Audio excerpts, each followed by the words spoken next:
Are you someone who loves what you do? You're enthusiastic and excited and passionate about going to class or going to work every day? Or do you dread it? Are you anxious and stressed most of the time? Or are you simply bored with what you do? Or is it that you still haven't had an opportunity to consider what you truly love? Whichever category you're in, I hope my talk will be of value to you. Good morning. I'm Amala Akkineni, and I'm here to share my journey of how I found my voice and my purpose. So I was 6 years old. Till I was 6 years old, I was homeschooled. And then my parents moved to a big city and they put me into a regular school. You can imagine how difficult it was to fit in at first. And around the same time, my mother took me to a Bharatanatyam dance performance. It was Padma Subramaniam at her best. And the dance simply blew me away. I started dancing to school, dancing around the dining table, dancing during my homework. And my parents had no choice but to send me to a dance class. And the dance connected me to my creative abilities. After that, everything changed.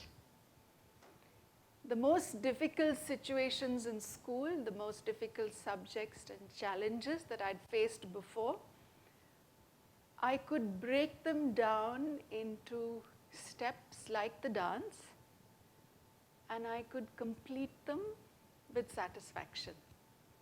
I became socially accepted. I could lift myself up and find my way. After that, I did many things. I performed with the TEDxIITHyderabad dance troupe. I entered into cinema. I worked in 5 different languages. I started an animal welfare organization, as I was introduced. I also had a film and media institute started by my family, where we train young professionals for careers in the industry. So being in education, I understand that many young people struggle with the challenges. To make choices and to make decisions is a very big challenge. So let me share with you what are the dangers out there. So I know I can't see the audience too well, but I'd like to know how many of you have been able to connect to your creative abilities. So creativity is in all of us, and you could have experienced this flow of energy when you were in the sports field, or when you were in a dance class like I did, or it could be in a science lab, it could be in engineering. My father experiences it designing ships. It could be preparing a meal of great health and nutrition.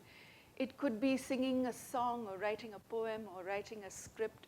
Whatever it is, how many of you have experienced your creative abilities? May I just have a wave of hands? Wonderful. And for those of you, thank you. For those of you who haven't yet, or you're still in doubt, is it your creative ability or not? I suggest you work half an hour a day doing something of value, something you value, and it could be in different mediums.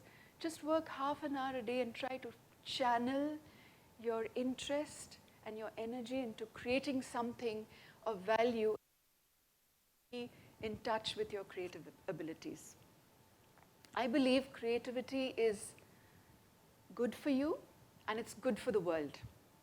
So what are the dangers lurking out there? There are some dangers within us that kill and destroy our creative abilities. I'll illustrate with a story. It could have happened anywhere at any time to anyone. A young girl exploring her creative abilities draws a butterfly, takes it to show her mother or her teacher, and she says, beautiful. And the child is delighted, draws more butterflies, this time in more color, takes it to the teacher, and the teacher says, beautiful. And thereafter the child draws butterflies in different colors and patterns and shapes and sizes, and she grows up and she follows her dreams, and all she can do is draw butterflies.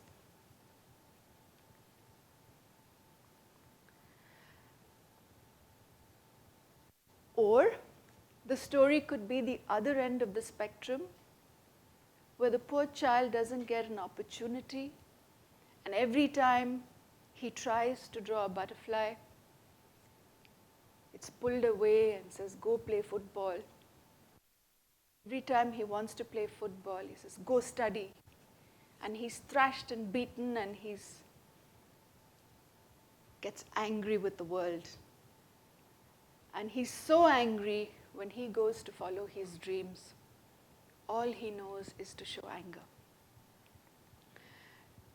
So, since TEDx is a place where we can reflect, I'm inviting you to reflect with me what really happened there. We all realize that creative abilities are important. They're important to be channeled, and if we can channel into our daily lives, we can transform life itself. We have certain responses. Most of us, myself included, we chase after what we like. We want more and more of what we enjoy. We create our comfort zones, and this promotes duplication, conformity, and then we begin to resent all that we don't like, all that doesn't conform. Condemn, we criticize, we may be angry. And between chasing after what we love and being angry with the world, or like the girl who chased after the appreciation instead of exploring her art, or like the young man who gave up on everything and showed anger because he didn't get the opportunity. We're trapped in this human predicament.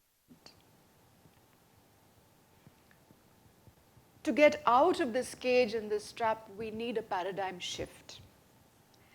And to illustrate how we at Blue Cross made a paradigm shift, I'll share you an incident. So, for 25 years, my husband and I ran Blue Cross of Hyderabad. We did everything possible for animal welfare, to reduce suffering on the street. You see, the situation in India is rapid urbanization produces large quantities of garbage. Garbage breeds stray animals. One breeding pair of stray dogs can give 1,000 in time. And too many dogs means road living animals, disease, hundreds of puppies dying of road accidents and disease, dog fights, bites, rabies, and of course a lot of abuse to the animals. And this is happening all over India. And all over India, animal shelters and animal groups like Blue Cross of Hyderabad, they set up small programs to help the animals. And this is exactly what happened to us. We were getting 1,000 animals left at our shelter every month, expected to perform miracles. But these animals were so diseased and so badly injured, they were dying. And our shelter was overcrowded, and nothing good comes out of a place that's overcrowded. So we realized we need a paradigm shift. We pulled down the phones we shut off all the phone lines. We shut the gate, we put a padlock on it, we took down the website, and we made a public announcement.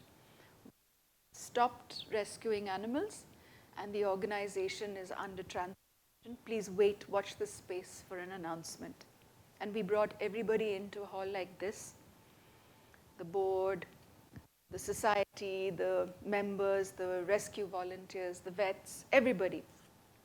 And there was a lot of debate and anger, shouting, accusations.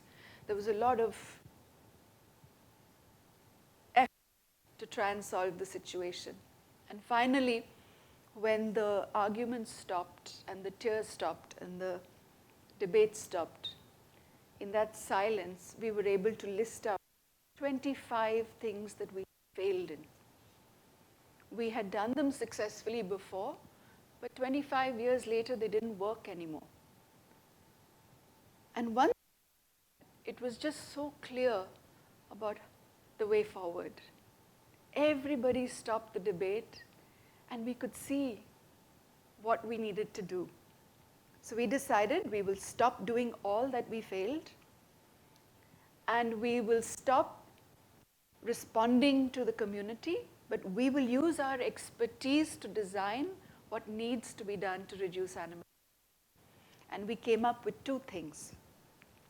If one breeding pair of dogs give rise to 2,000 in their lifetime, one pair sterilized will reduce 2,000 in the future.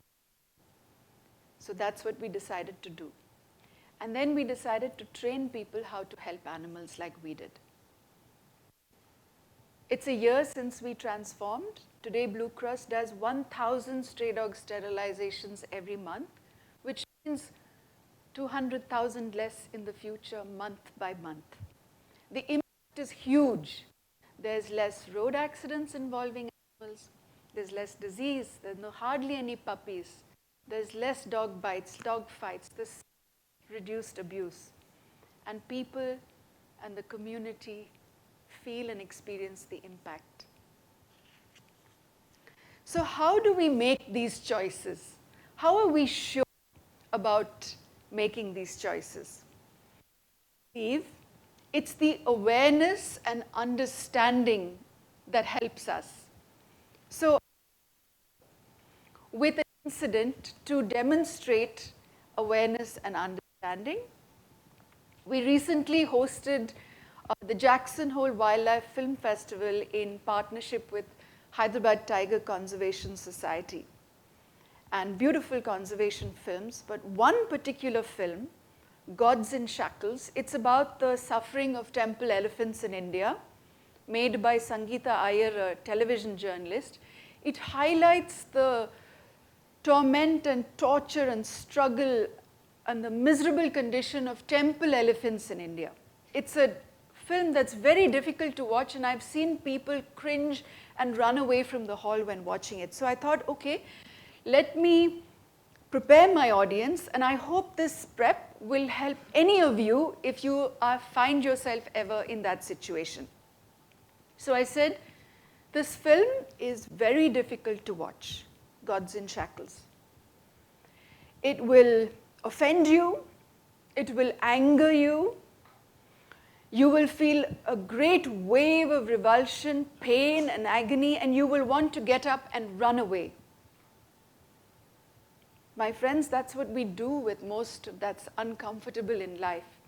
We brush it under the carpet of life, and we hope it'll go away. But your strong emotions and your feelings will not help the animals. They won't help you, they won't help the elephant. So when you feel that strong wave of anger or strong wave of emotion, I'm requesting you, use your awareness and calm yourself down. Instead, change those emotions into empathy. Take your intellect and use that empathy to understand what's happening. If you understand the suffering around you or what is happening in front of you, with your empathy, you will be able to channel your creative abilities to find a way forward. I think that prep really helped the audience. They sat through the film, nobody ran away, and after the film was done, there was an hour-long discussion with everybody bursting with really interesting ideas and useful ideas how to reduce the suffering of elephants. So I'm inviting all of you, develop your creative abilities, channel it into your life. Use your awareness to calm your emotions. Develop your empathy instead,